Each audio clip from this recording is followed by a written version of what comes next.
channel, my reviews. My name's Evercade, welcome to the channel, and today I want to discuss something a little bit different, a little topic that something making this is recent to me posting in an Evercade Facebook group about this, but I'm going to discuss it anyway. I want to discuss, does Blaze Entertainment and Evercade need the big game licenses, and whether or not it would affect the popularity of the Evercade systems. Now, let's first of all get the fact out of the way. Blaze has tried to license some well-known gaming brands in the past. They obviously licensed Namco, which didn't really do well, and you can't play those games on the VS, so it kind of feels half-assed, in my opinion. But obviously, Namco is obviously really strict when it comes to their licenses, so I understand Blaze's problem with that.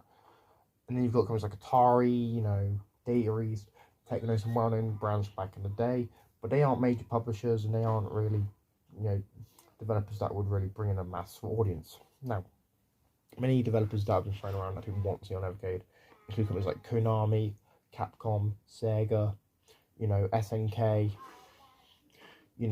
and as well as companies like Electronic Arts, which I know I recently made a video about as I'm making this.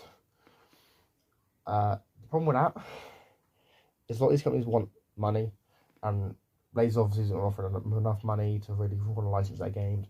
But hear me out on this, right, guys? In my opinion, the Evercade doesn't need these big name licenses. They don't need games like Sonic the Hedgehog or Street Fighter 2, whilst they would be nice additions to the Evercade library. I don't think they're necessary. Now, let me explain why. Evercade has clearly become a successful platform.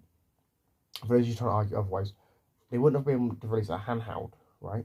And then a home console, and then a revamped handheld, two of which come out during a pandemic, by the way. The first two came out during a pandemic, where there was chip shortages, there was supply chain issues. I can see why people would be skeptical, but Blaze was able to pull it through.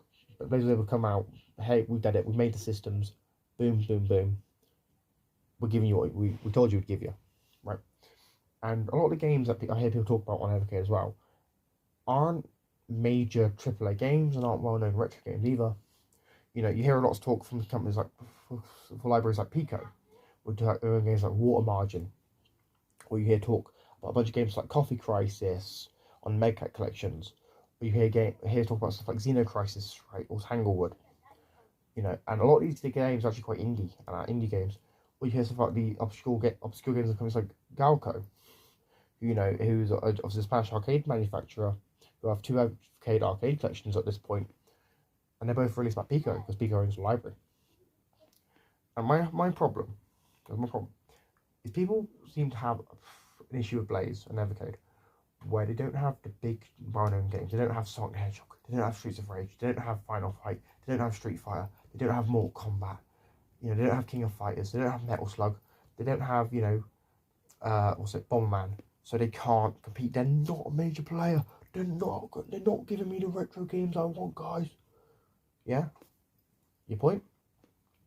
Because obviously those licenses are probably harder to get. And people were like, yo, At Games got the Sega license. Yeah? That's not an argument. At Games probably got the license when it was an easier license to get.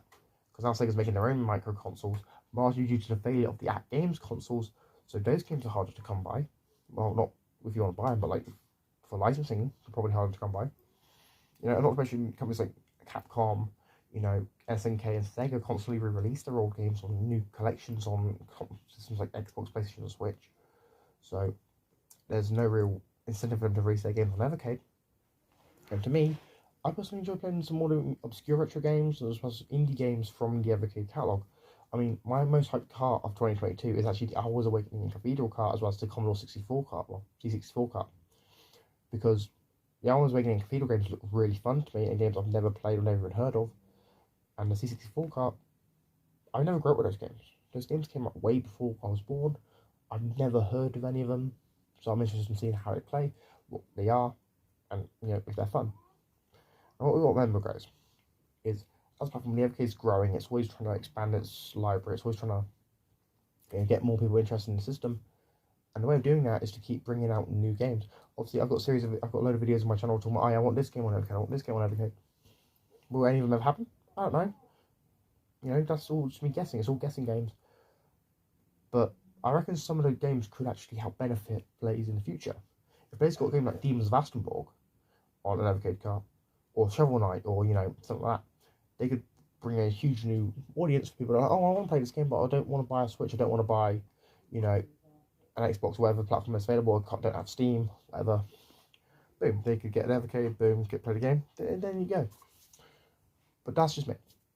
And for me, obviously, I like playing the obscure stuff, you know, because we all know Pac-Man, we all know Sonic, we all know Street Fighter, you know, we all know Mortal Kombat. We want something fresh, something that we don't know, or something that many people won't remember, that could appeal to a new audience. And obviously, a lot of these games aren't physical media, so getting these games on an Evercade cartridge would be amazing. And it is amazing that Blaze is actually releasing a lot of games on physical media. They're obviously physical first. You know, sure they have a game in a month and, you know, secret hidden games in the Evercade, but we ain't really talking about that. They ain't really the reason you'd get an Evercade. And to me, obviously, I just want to see more great games. Would I like to see companies like Sega or Capcom or whatever? Sure, they'd be great additions to the library. In my opinion, they'd be great developers to add to the lineup. But you know, even though we're getting companies like Arium like this year, who have R-Type and Moon Patrol, which are quite well-known arcade games, we don't necessarily need major labels, major libraries, and major brands when it comes to games on Evercade, because, well, who really needs them?